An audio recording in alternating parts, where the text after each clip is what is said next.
They're one of three things, Maria. They're either currently in court, they're currently in jail, or they're currently missing. James Comer, chair of the House Oversight Committee, just said on Maria Bartiromo's show that 9 of 10 informants or whistleblowers that he's trying to connect with are either in court, in jail, or missing in regards to finding out what Biden has been up to in his influence peddling. So I want to talk about this whole Biden crime family, influence peddling, Biden financial dealings. What does that actually mean? Let's break down in layman's terms what Joe Biden has been up to. All right, so Congressman James Comer broke it down on Maria Bartiromo's show yesterday morning.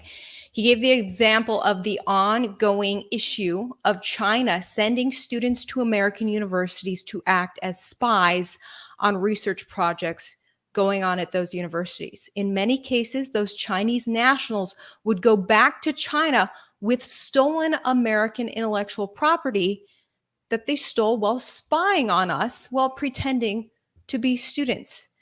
That would then be sold by the Chinese, costing American businesses billions. Well, Trump was in office. He had a program focused on catching these spies. But when Biden became president, he ended that program, citing racial discrimination. Later, we find Biden received large payments from China. Comer says it is unclear what the payment, approximately $10 million in payments, what that was for. In fact, of all the millions that his committee uncovered in foreign money that was paid to Joe Biden and his immediate family, it is unclear what product or service is being given by the Bidens in exchange for money from the Chinese. So this leaves big questions as to whether China paid Joe Biden to stop America from stopping the Chinese spies. And if that's true, then our president is assisting America's biggest enemy in crimes against our country. So it's kind of a big deal. And I think more people need to break it down like Comer did. Let me show you a clip of his interview with Maria Bartiromo. Real quick, though, shout out to the sponsor of my coverage. Celebrities are taking advantage of the hottest diet trend of 2023. It's called Keto 2.0. Keto 2.0 is a new twist on the traditional keto diet, but without its pitfalls and restrictions. Before big movie roles, celebrities now often either follow a Keto 2.0 diet or take advantage of Keto 2.0 supplements. Either way, they're experiencing a powerful all-natural fat-burning process known as elevated ketones. The easiest way to get in on the Keto 2.0 trend, elevate ketones, and support weight management is with this amazing keto mix that I use. It supports elevated ketone levels in the body, which in turn supports weight management, appetite management, and healthy metabolism. Just one serving a day will help give your body access to the exact same tool that celebrities use before their big roles and photo shoots. Order today and get a bundle of benefits, including 51% off, free VIP health and fitness coaching for life, and new downloadable report called The Top 14 Ketogenic Foods, completely free. All you have to do is click my link down in my description. Click the More button. If you're on your phone, click the More button. You'll see ketowithivory.com. Ketowithivory.com. Enjoy. I did use that when I was prepping for Halloween. Actually, I had this Halloween costume where I needed to be in shape, and just through the month of October, taking the keto scoop each day, my body whipped into shape. So it's true. All right, checking your comments here. We are live. You said Biden has never been a legal president, wasn't even fit to run as he was corrupted. Asked the FBI how he passed the vetting process to even be able to run in a primary. It's very suspicious how unpopular he's been the entire time, yet he became president while highly unpopular. Biden has never been popular, yet he got more votes than anyone in history. That's aside the point. Let me play this soundbite from James Comer discussing with Maria Bartiromo what I just broke down. We would like to try to understand what, if anything, the Bidens were doing to be paid all of this money. Let's talk about the China initiative. As soon as Joe Biden entered the White House, when he started his term as president, he canceled what was the China Initiative, an initiative that happened under Trump and Secretary Pompeo. Did he get paid for canceling the China Initiative?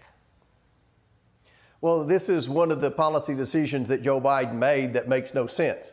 The China Initiative was an FBI operation that was investigating a spy ring in our colleges and universities, which just about every major university president in America would admit there's a problem. China sends students over here. They want to volunteer to be in our research and development programs, and they steal our intellectual property and send it back to China. This has been happening for a decade. Every university president knows it. But when Joe Biden became president, one of the first things he did was cancel the China Initiative because they said it was racially profiling these Chinese students in the United States. Now, why would he do something like that when every major company in America complains about China stealing our intellectual property? That's one of the biggest issues we have with China. And yet Joe Biden took China's side and put China first and America last. Now we find out his family received millions and millions of dollars from the Chinese Communist Party. It sure looks fishy to me, Marie. Yeah, very fishy. So Comer made a lot of headlines with this interview, which happened yesterday, when he told Maria that he had lost track of one of the informants with information on Biden and that the FBI is not helping. You know, he said all the FBI has to do is say, we looked into these details with regard to Biden, you know, being paid by foreign countries to betray America inside with the foreign country. That's huge. FBI, all they have to say, they have to just tell Congress, we looked into it, there's nothing there. But instead, the FBI is not complying with Congress at all. So he's discussing this with her, but he mentions that one of these informants is actually missing, and that made all the headlines today. So let's play that whole clip unspliced so you can see what he was talking about. You have spoken with whistleblowers. You also spoke with an informant who gave you all of this information. Where is that informant today? Where are these whistleblowers? Well, unfortunately, we can't track down the informant. We're hopeful that the informant is still there. The whistleblower knows the informant. The whistleblower is very credible. And all we're asking the FBI with respect to the Form 1023 is, what did you do to investigate this allegation? And they send us back a very patronizing letter basically saying, just trust us and don't worry about it. I mean, this is a pattern of behavior by the FBI that would suggest there's been a cover-up for many years with respect to the Biden influence peddling. And the media will try to defend Biden and say, well, influence peddling is a cottage industry in the United States. Well, first of all, it shouldn't be. And secondly, no president has ever been accused of the things that the Biden family's been accused of at a time when we have a country like China that's a huge threat to our national security, not just, as I mentioned earlier, stealing all of our research and development, intellectual property. They're also building up their military. They've got a cyber attack unit that's superior to anything that we can defend against in the United States. And they continue to buy industries all around the world that put America at risk. Hold on a second, Congressman. Did you just say that the whistleblower or the informant is now missing? Well, we're hopeful that we can find the informant. Now, remember, these informants are kind of in the spy business. So they don't make a habit of being seen a lot or being high profile or anything like that. We have basic information with respect to what the informant has alleged, and it's very serious. It alleges that Joe Biden, when he was vice president, was involved in a quid pro quo with a foreign country in exchange for foreign aid. This is a very serious accusation. All the FBI has to do is say, yeah, we looked into it and it wasn't a credible informant. But they won't answer our questions. Are there whistleblowers or informants missing right now? Well, with what we've investigated and the people that we've tracked down, going back to the CEFC, the two main players in that business, as well as all the Americans that were involved in the different Biden influence peddling schemes, as well as the Serbian national, the 9 of the 10 people that we've identified that have very good knowledge with respect to the Bidens, they're one of 3 things. Maria, they're either currently in court, they're currently in jail, or they're currently missing. So it's of the utmost importance that the FBI work with us to be able to try to identify what research they've done, what investigations they've done, because we have people that want to come forward, but honestly, Maria, they fear for their lives. Not only are the Biden lawyers and the Biden White House intimidating them, the media is trying to intimidate and discredit them. Yeah. Speaking of intimidation and discrediting, I'm going to show you how the mainstream media is covering that interview. It is literally a joke. But yeah, there's actually quite a bit of developing news today, which I'm going to go over. The final Durham report, we'll mention that, as well as Elon Musk being subpoenaed by the U.S. Virgin Islands in regards to the Jeffrey Epstein investigation.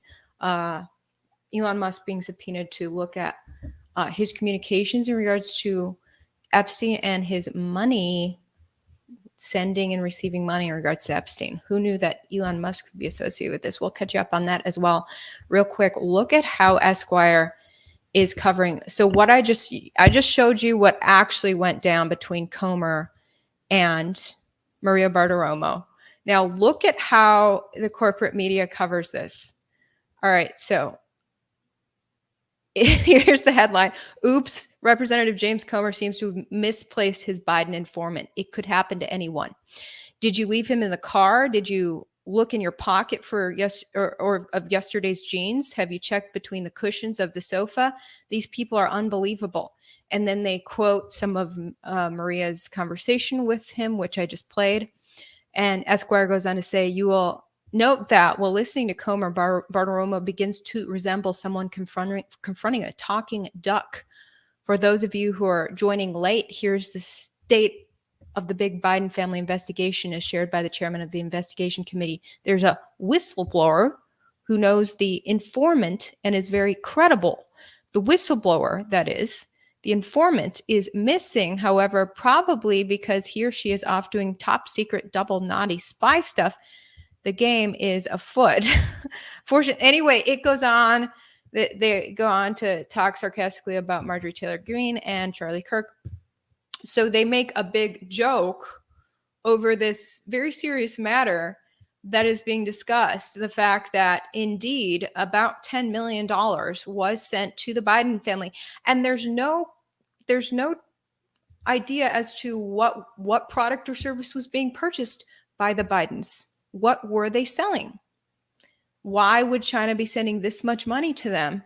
And then Biden cancels an American program to protect our nation against Chinese spies. Biden abruptly canceled the program to stop Chinese spies once he became president. Why would he do that while also getting big money from China? But Esquire thinks it's a big joke. Very interesting. I mean, that's how you lose viewers. Writing like Esquire, like who wants to read that? Even leftists don't want to read that sarcastic BS. It doesn't tell you anything. You're wasting everyone's time by writing some sarcasm BS, which brings me to the fact that Vice News is actually going bankrupt. Did you hear? Vice News filed for Chapter 11 bankruptcy after they're now failing miserably. They had been growing a few years ago and wanted to go public. Now they are in dismal straits. The AP reported that outlets such as the Washington Post have also been making layoffs. The corporate media is not doing so well, maybe because they cover these serious issues impacting America. Our biggest enemy, China, is consistently deploying spies into our country, and the media doesn't want to cover it. They want to make a laughing stock of the people who are actually investigating that stuff. So good luck with your bankruptcy. This is the era of independent journalism. Thank God for independent journalism. I was going to mention that the Durham report, the final Durham report is out, you guys. Fox News and CNN covering this developing news. FBI displayed a markedly different treatment of Clinton and Trump campaigns. Durham says the FBI and DOJ ignored information on a Clinton campaign plan to vilify Trump. The FBI and Justice Department jumped to investigate former President Trump's campaign despite a lack of sound evidence, Fox says, and notable departure from the way it resisted efforts to investigate claims against Hillary Clinton's campaign, according to special counsel John Durham's final report on the probe into alleged election collusion between Trump and Russia. Let me show you how CNN covered it as well. They're developing news on the Durham report. Key things to know about special counsel John Durham's report on the FBI's Russia-Trump probe. Claims FBI had no real evidence of collusion before launching the probe. Durham concluded that federal investigators did not have any actual evidence of collusion between Trump's 2016 campaign and Russia before launching a years-long probe into the matter. It says here the FBI failed to corroborate the Steele dossier allegations. The report is critical of the Steele dossier, the explosive document that had been used by the FBI to bolster its case for probable cause to secure surveillance warrants against a former Trump campaign advisor. Basically, it was uncovered that the FBI knew that the Steele dossier was fake, and they used it anyways in order to get secret warrants to spy on Trump and anyone who came into his circle. Pretty glaring. It really tells you something about the FBI. I mean, we've been looking at what the FBI has been up to, and the fact that they're now not they're not working with Congress to investigate this $10 million being sent to the Bidens from foreign countries, when our Congress is trying to figure out if our own president is being bought out by foreign nations to secretly side with them and self-sabotage our nation in exchange for millions of dollars. But the FBI won't cooperate with Congress on that. So Comer, yesterday in his interview with Maria Bartiromo, said he's probably going to take this to court. So the legislative branch is going to have to take the executive branch to the judicial branch to try to get some answers for the American people. Interesting times. Checking your comments. Good evening from Kentucky. You know, James Comer, who we highlighted today, is a Kentucky Republican. So there we go. And I wanted to shout out the fact that Comer actually introduced a law that would basically fortify the First Amendment, which is being trampled over, perhaps in favor of, you know, this gray area we're in with technology. Like, oh, how much are social media corporations really a part of the First Amendment? You know, so Comer is trying to make sure our First Amendment is fortified, that we still have free speech without government interference when it comes to social media platforms as well. So he says that the House passed the Protecting Speech from Government Interference Act to protect the First Amendment. He says, I introduced this legislation to stop federal employees from pressuring social media companies to silence Americans expressing views online. So that now has to go to the Senate. Hopefully the Senate will pass this bill, which protects our voices on social media platforms, because what we found out is the government is directly involved with social media censorship, as uncovered in email correspondence between the White House, Facebook, and Twitter, uncovered last year, which I highlighted on my YouTube at the time. So shout out to Representative Comer for doing that as well. And, that's about it. I just wanted to catch you guys up on this Biden crime family thing, because we hear Biden crime family a lot, but what does that mean? Well, now you know after watching my video. Also, I was going to talk about Elon Musk. All right, so Elon Musk was subpoenaed. Reuters reporting this developing news this evening. Elon Musk was subpoenaed by the U.S. Virgin Islands regarding a lawsuit involving Jeffrey Epstein and JP Morgan Chase. Now, the US Virgin Islands are claiming that JP Morgan Chase basically turned a blind eye to the sexual abuse of young women and girls at the hands of Epstein. That JP Morgan Chase could tell by the money coming through that this was happening, and they did nothing. Now they're pulling Elon Musk into it. He's been subpoenaed as of today, according to Reuters. And the U.S. Virgin Islands want to know from Elon Musk. They want all of his paperwork on his correspondence with J.P. Morgan Chase and with Elon Musk, and with Epstein, as well as his financial transactions regarding them. And hopefully, they're hoping that will help connect the dots on whether JP Morgan Chase really knew what was up. So I'm wondering, I didn't know that Elon Musk had like a background with Epstein, although it seems like Epstein knew everyone. But I was just wondering if this was kind of a witch hunt against Elon Musk to make him look bad, because I know the left is suddenly against him. The establishment, the machine is suddenly against Elon Musk because he believes in free speech, which the establishment, the machine, the left used to be for. But a lot has changed in the last few years. So let me know your thoughts on whether, why Elon Musk would suddenly be pulled into the Epstein mess.